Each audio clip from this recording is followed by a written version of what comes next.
दोस्तों, इस वीडियो में हम 3 ऐसे तरीकों के बारे में जानने वाले हैं जिनकी मदद से ओरिजिनल चाबी की जैसी ही एक डुप्लीकेट चाबी बना सकते हैं। तो करते हैं वीडियो को स्टार्ट। 1, इसमें यश भाई के द्वारा एक चाबी बनाई गई है। इन्होंने लोहे की एक पत्ती ली।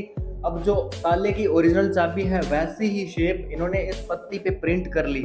प्रिंट करने के बाद इन्होंने कटर और ग्राइंडर से उसको घिस लिया। पूरी तरह घिसने के बाद पूरी की पूरी वही शेप उस पत्ती में आ गई। अब इससे ट्राई करना होगा कि ये ताला खुल पाएगा या नहीं। जब इन्होंने इस ताले को खोलने की कोशिश की तो ये वैसे ही सेम टू सेम काम कर रही थी जैसे ओरिजिनल चाबी करती है। 2, इसमें समर भाई के द्वारा चाबी बनाई गई है। इन्होंने 2 छोटे छोटे बॉक्स लिए सेम साइज के। इन बॉक्स में एम सील को अच्छी तरह भर लिया गया। भरने के बाद एक बॉक्स में चाबी को डाला गया और उसको अच्छी तरह प्रेस कर लिया गया। प्रेस करने के बाद जो चाबी की शेप है वो सेम शेप इस बॉक्स में आ गई।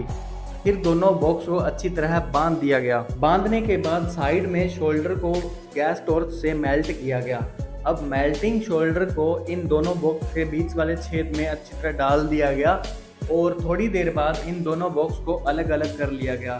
अब हमने देखा कि चाबी की जो शेप है वो सेम शेप इनमें आ गई। इसमें हमें जो चाबी मिली है उसको थोड़ा बहुत ग्राइंड करने के बाद सेम ओरिजिनल चाबी की तरह ही ये चाबी लग रही है। अब इससे ताले को खोलने की कोशिश की गई तो इसने वैसा ही काम किया जैसे ओरिजिनल चाबी करती है। 3, इस भाई साहब ने चाबी बनाने के लिए पीवीसी पाइप के एक छोटे टुकड़े को काट लिया गया और उसे गर्म करके उस टुकड़े को सीधा कर लिया गया। अब जो ओरिजिनल चाबी है उसको इस पे प्रिंट किया गया। पूरी की पूरी वही लाइनिंग इस पे प्रिंट कर दी गई। अब कुछ टाइम इसको वाइस में बांधने के बाद जो प्रिंटिंग की गई चाबी है उससे जो एक्स्ट्रा का मेटल है उसको आरी से काट के हटा लिया गया।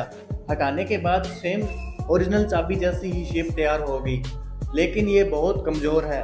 अब इसे ताले पे ट्राई किया गया कि ताला इससे ओपन हो पाएगा या फिर नहीं। ओरिजिनल चाबी से ताला बंद किया गया। इससे खोलने की कोशिश की गई तो ये थोड़ा बहुत फ्लेक्सिबिलिटी थी, इसलिए ये बहुत ज़्यादा कमज़ोर नज़र आ रही थी, लेकिन कुछ मशक्क़त करने के बाद इसने ताला खोल दिया। तो दोस्तों बताओ, आपको इन तीनों में से कौन सा मेथड सबसे अच्छा लगा?